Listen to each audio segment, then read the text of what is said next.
परमेश्वर की स्तुति प्रशंसा हो।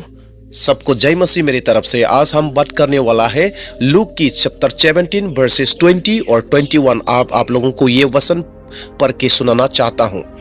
जब फरीसियों ने उससे पूछा कि परमेश्वर का राज्य कब आएगा, तो उसने उनको उत्तर दिया, परमेश्वर का राज्य प्रगट रूप में नहीं आता और लोग यो न कहेंगे कि देखो यहाँ है या वहां है, क्योंकि परमेश्वर का राज्य तुम्हारे बीच में है। मेरे प्रिय भाइयों और बहनों, आज हम एक बहुत ही गहरे और रहस्य से भरे हुए वचन पर ध्यान देने जा रहे हैं। वो है परमेश्वर का राज्य तुम्हारे भीतर है। यो वचन हमें सिखाता है कि परमेश्वर का राज्य कोई दूर की जगह नहीं, कोई भौतिक साम्राज्य नहीं, बल्कि एक जीवित आत्मिक अनुभव है जो हमारे भीतर प्रकट होता है। यह वचन केवल सुनने के लिए नहीं, बल्कि समझने और जीवन में अनुभव करने के लिए है। जब यीशु ने यह कहा, उस समय लोग एक बाहरी राज्य की प्रतीक्षा कर रहे थे। वे सोचते थे कि परमेश्वर का राज्य एक राजनीतिक शक्ति के रूप में आएगा, एक ऐसा राज्य जो रोमी साम्राज्य को गिरा देगा और इज़राइल को स्वतंत्र बना देगा। लेकिन यीशु ने उनके सोचने के तरीके को पूरी तरह बदल दिया। उन्होंने कहा कि परमेश्वर का राज्य यहाँ है या वहाँ है। ऐसा नहीं कहा जा सकता, क्योंकि यो देखने वाली चीज नहीं है, बल्कि यो हमारे भीतर है। प्रियो, आप सवाल उठता है, यीशु ने ऐसा क्यों कहा? इसका क्या अर्थ है? सबसे पहले हमें समझना होगा कि राज्य का मतलब क्या है। राज्य का मतलब है शासन, अधिकार और प्रभुता। जब यीशु कहते हैं कि परमेश्वर का राज्य हमारे भीतर है, तो इसका अर्थ है कि परमेश्वर का शासन, उसका अधिकार, उसका प्रेम, उसकी शांति और उसकी उपस्थिति हमारे हृदय में स्थापित हो सकती है। इसका मतलब यह नहीं कि हर व्यक्ति में परमेश्वर का राज्य का स्वाद ही है, बल्कि इसका अर्थ यह है कि परमेश्वर का राज्य हमारे भीतर स्थापित हो सकता है जब हम अपने जीवन को परमेश्वर के अधीन करते हैं, जब हम उसके वचन को स्वीकार करते हैं और जब हम उसके आत्मा के द्वारा चलना शुरू करते हैं। भाइयों और बहनों, परमेश्वर का राज्य बाहर से नहीं आता, यह भीतर से प्रकट होता है। जब एक व्यक्ति सच्चे मन से पश्चाताप करता है, जब वो अपने पापों को छोड़कर परमेश्वर की ओर मुड़ता है, तब उसके भीतर एक परिवर्तन होता है। यही परिवर्तन परमेश्वर के राज्य का आरंभ है। यह कोई बाहरी प्रदर्शन नहीं है, बल्कि एक आंतरिक क्रांति है। मेरे प्रियो, परमेश्वर का राज्य शांति है।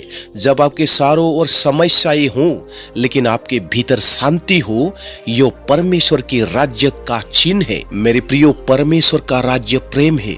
जब लोग आपको ठेस पहुंचते हैं, लेकिन आप उन्हें क्षमा करते हैं, यह परमेश्वर के राज्य का कार्य है। मेरे प्रियो, परमेश्वर का राज्य अनंत है। जब परिस्थितियां कठिन हो, लेकिन फिर भी आपके भीतर एक गहरा आनंद हो, यो परमेश्वर की राज्य की उपस्थिति है। यीशु ने यह भी कहा कि लोग यो नहीं कहेंगे कि देखो यहाँ है या वहाँ है, क्योंकि परमेश्वर का राज्य देखने वाली चीज नहीं है। यो कोई भवन नहीं है, कोई संस्था नहीं है, बल्कि यो एक जीवित संबंध है परमेश्वर और मनुष्य के बीच। मेरे प्रियो, आप आइए हम इस पर और गहराई से ध्यान दें। जब परमेश्वर का राज्य हमारे भीतर होता है, तो हमारा सोचने का तरीका बदल जाता है। हम संसार के अनुसार नहीं, बल्कि परमेश्वर के अनुसार सोचने लगते हैं। हमारी प्राथमिकताएं बदल जाती है। जो पहले महत्वपूर्ण लगता था, अब उतना महत्वपूर्ण नहीं लगता, और जो पहले नजरअंदाज होता था, अब वो हमारे लिए कीमती हो जाता है। मेरे प्रियो, हम अपने जीवन को अपने लिए नहीं, बल्कि परमेश्वर के लिए जीने लगते हैं। भाइयों और बहनों, यो एक बहुत ही महत्वपूर्ण सच्चाई है। परमेश्वर का राज्य बाहर से नहीं आता, यह भीतर से शुरू होता है। अगर आपका हृदय बदल गया है, तो आपका जीवन बदल जाएगा। अगर आपका अंदर शुद्ध हो गया है, तो आपका बाहर भी शुद्ध हो जाएगा। प्रियो, यीशु ने हमेशा अंदर की बात की। उन्होंने कहा कि पहले भीतर को साफ करो, तब बाहर भी सब हो जाएगा। अब हम ये समझते हैं कि परमेश्वर का राज्य हमारे भीतर कैसे आता है। पहला, विश्वास के द्वारा। जब हम यीशु पर विश्वास करते हैं तब हम परमेश्वर के राज्य में प्रवेश करते हैं। दूसरा, पश्चाताप के द्वारा।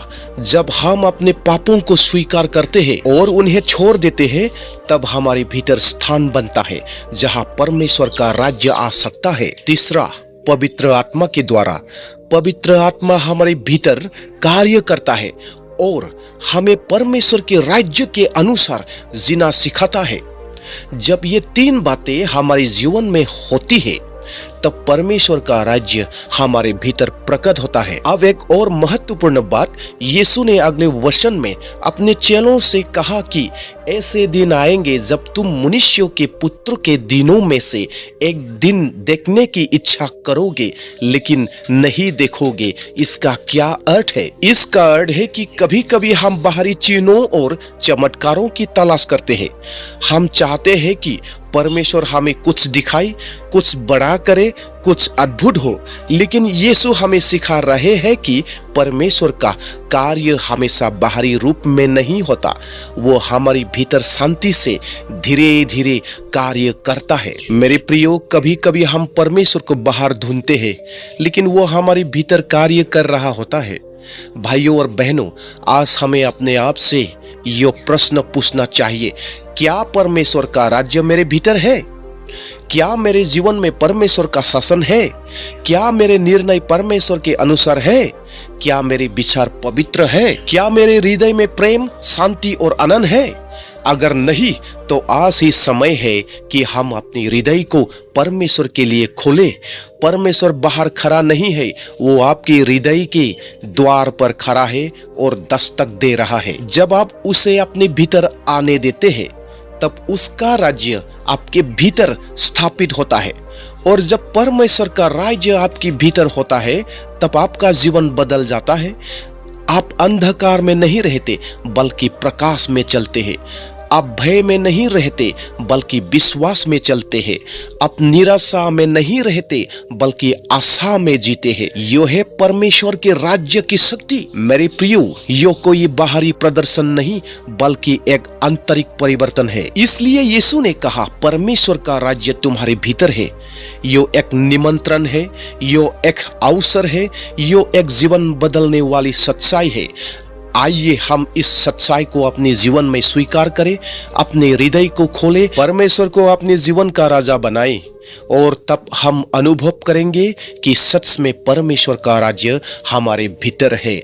आमीन।